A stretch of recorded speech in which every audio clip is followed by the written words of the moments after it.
জানাচ্ছি।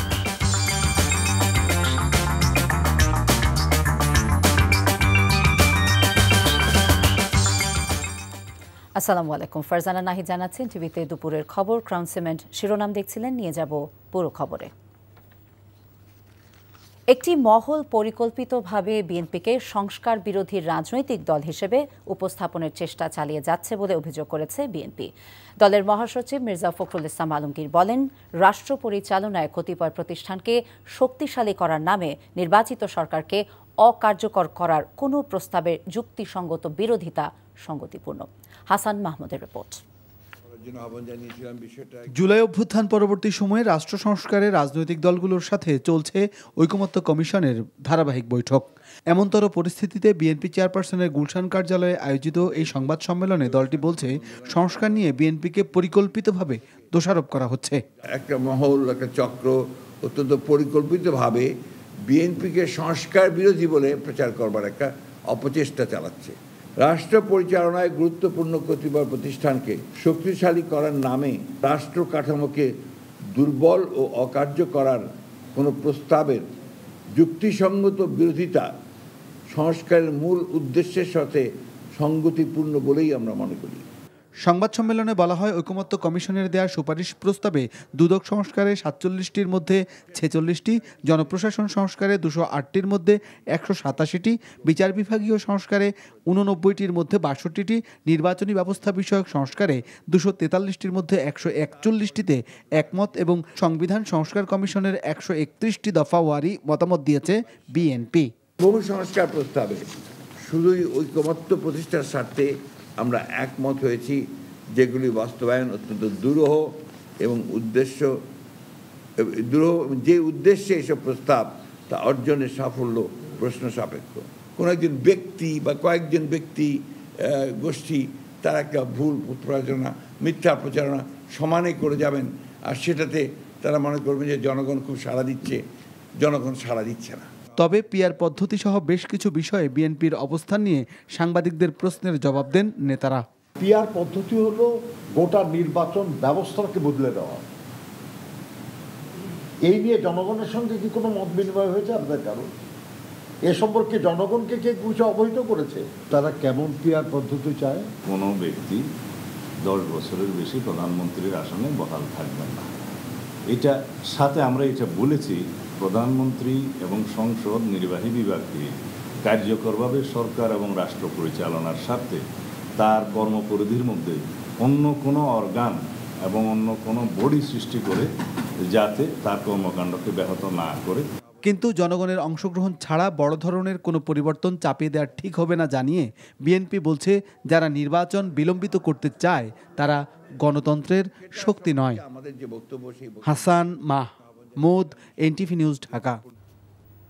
দৈনিক আমার দেশ পত্রিকার সম্পাদক মাহমুদুর রহমানের মা বিশিষ্ট শিক্ষাবিদ অধ্যাপিকা মাহমুদা বেগম ইন্তেকাল করেছেন। ইন্না লিল্লাহি ওয়া ইন্না ইলাইহি রাজিউন। ভোরে রাজধানীর মগবাজারে একটি হাসপাতালে ইন্তেকাল করেন তিনি। তার বয়স হয়েছিল 87 বছর। তিনি বেশ কিছুদিন ধরে বার্ধক্যজনিত জটিলতায় ভুগছিলেন। অধ্যাপিকা মাহমুদা বেগম দৈনিক আমার দেশ পাবলিকেশনসের ভাইস চেয়ারম্যান ছিলেন। কর্মজীবনে তিনি চট্টগ্রাম সরকারি commerce college, Comilla Victoria college, Titumir college সহ বিভিন্ন কলেজে বাংলার শিক্ষক ছিলেন। তার বাসভবনে গিয়ে মরহুমার পরিবারের প্রতি শোক জানিয়েছেন বিএনপি মহাসচিব মির্জা ফখরুল ইসলাম আলমগীর, জামায়াতে ইসলামের আমির ডাক্তার শফিকুর রহমান, শিল্প উপদেষ্টা আদিলুর রহমান, এনটিভির চেয়ারম্যান মোহাম্মদ মোসাদ্দেক আলী সহ বিভিন্ন রাজনৈতিক দলের নেতাকর্মী এবং সাংবাদিকগণ। বাদ জোহর গুলশান আজাদ মসজিদে তার নামাজে জানাজা অনুষ্ঠিত হবে। এরপর জুরাইন কবরস্থানে তাঁকে দাফন করার কথা রয়েছে। তিনি একমাত্র ছেলে মাহমুদুর রহমান এবং অসংখ্য গুণগ্রাহী আত্মীয় স্বজন এবং ছাত্রছাত্রী রেখে গেছেন। মাহমুদুর রহমান সাহেবের মায়ের ইন্তেকাল নিঃসন্দেহে তার ব্যক্তিগত জীবনে, তার পারিবারিক জীবনে এবং আমরা যারা তার সঙ্গে একসাথে ফ্যাসিস্ট বিরোধী আন্দোলনে কাজ করেছি তাদের সকলকেই অবশ্যই আপনার এটা কিছুটা মর্মাহত করেছে। আমরা ওনার মাগফিরাতের জন্য দোয়া করি, আল্লাহ তাআলা ওনাকে জান্নাতের আলা দরজা দান করুন। আর ওনার যে সন্তানটা একটা ডায়মন্ড দুনিয়ার জন্য, বাংলাদেশের জন্য রেখে গেছেন, আল্লাহ তাআলা এই দেশ এবং জাতির খেদমত নিঃসংকোচে নির্ভয়ে আল্লাহ যেন তাকে করার তৌফিক দান করেন। আমার জন্য বেশি খারাপ লাগে মাহবুবের জন্য এবং পারভিনের জন্য, যে তারা একটা খুঁটির মতো ছিল পরিবারের পেছন থেকে। মানে তার যে অন্যান্য যে রাজনৈতিক ব্যক্তিত্ব, তার যে শক্তিটা, তার যে ব্যক্তিত্বের ব্যাপারটা দেখে, দৃঢ়তার দিকে, এটা কিন্তু পরিবার থেকে এসেছে।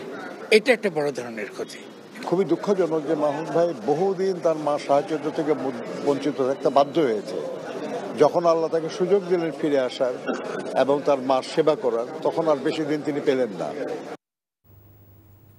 আজ পবিত্র আশুরা, শোক, ত্যাগ আর প্রতিবাদের গৌরবময় আরবি মাস মহররমের 10 তারিখ। এই দিন মহানবী হজরত মোহাম্মদ সাল্লাল্লাহু আলাইহি ওয়াসাল্লামের প্রিয় দৌহিত্র ইমাম হোসেন রাদিয়াল্লাহু তাআলা আনহু কারবালার প্রান্তরে এজিদ বাহিনীর হাতে শহীদ হন। মুসলিম উম্মার কাছে অত্যন্ত শোকাবহ দিন এটি। এছাড়া ইসলামের ইতিহাসে ঘটনাবহুল আশুরার দিনটি খুবই তাৎপর্যপূর্ণ। এই দিন নফল নামাজ, রোজা, জিকির আজগারে সময় কাটান মুসল্লিরা। পুরান ঢাকার হোসনি দালান ইমামবাড়া থেকে সবচেয়ে বড় শোক মিছিল বের করা হয়। আবির আহমেদকে সাথে নিয়ে আপেল শাহরিয়ারের রিপোর্ট। আশুরার এই দিনটিকে ধর্মপ্রাণ মুসলমানরা স্মরণ করে শোক আর গভীর শ্রদ্ধায়। ইবাদত বন্দেগীর পাশাপাশি কারবালার আত্মত্যাগের মহিমা স্মরণ করতে নানা আয়োজনে পালিত হয় পবিত্র আশুরা। শিয়া সম্প্রদায়ের মুসলমানরা ইমাম হোসেনকে শোকে মাতমের মাধ্যমে স্মরণ করতে রাজধানীর পুরান ঢাকার হোসনি দালান ও মোহাম্মদপুরের শিয়া মসজিদ সহ দেশের বিভিন্ন স্থানে তাজিয়া মিছিল বের করেন।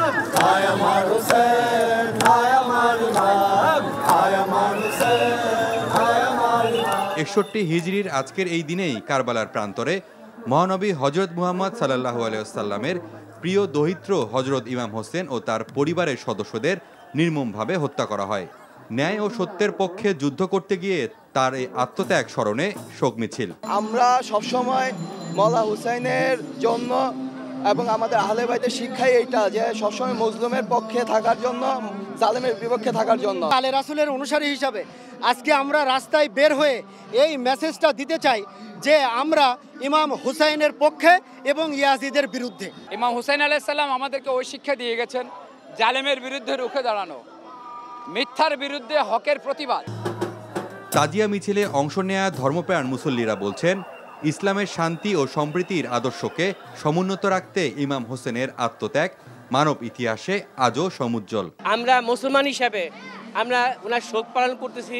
আমাদের মুসলমান হিসেবে জাগরণ হওয়া উচিত। আমাদের আসলে উচিত সকল ধরনের ফিকরা থেকে উঠে এসে সকল মুসলিমদের একসাথে একত্রিত হয়ে সারা বিশ্বের জন্যই কাজ করা উচিত। রাজধানীর বিভিন্ন সড়ক প্রদক্ষিণ করা শোক মিছিলে অংশ নেন নানা বয়সী নারী পুরুষ। বাচ্চাদেরকে দেখানোর জন্য আর কি খুব ভালো লাগতো স্যার।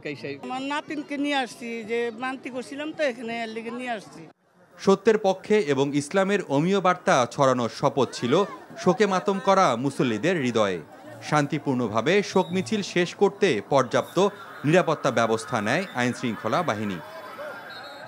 কারবালা যুদ্ধ ইসলামের ইতিহাসে একটি গুরুত্বপূর্ণ অধ্যায়, যা সত্য ও ন্যায় বিচারের জন্য আত্মত্যাগের এক উজ্জ্বল দৃষ্টান্ত। অন্যায়ের বিরুদ্ধে প্রতিবাদের প্রতীক হিসেবেও পরিচিত। মুসলিমরা এই দিনটিকে শোক দিন হিসেবেও পালন করে। Apple Shahriar, NTV news, Dhaka.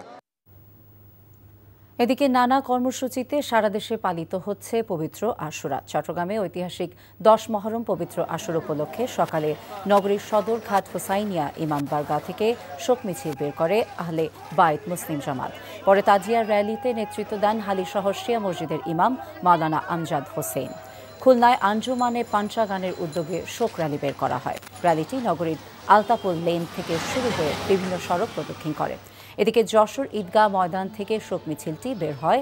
মিছিলটি বিভিন্ন সড়ক ঘুরে মুরলী মোড় ইমামবাড়ায় গিয়ে শেষ হয়। দেশ করতে জুলাই পদযাত্রা কর্মসূচির অংশ হিসেবে জাতীয় নাগরিক পার্টি এনসিপির আহ্বায়ক নাহিদ ইসলাম সহ কেন্দ্রীয় নেতৃবৃন্দ আজ চাঁপাইনবাবগঞ্জে গিয়েছেন।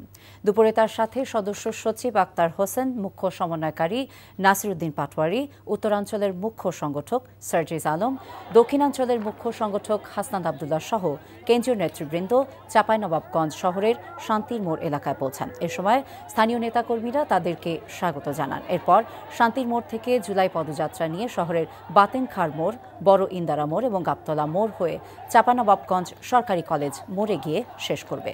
সেখানেই পথসভায় অংশ নেবেন তারা।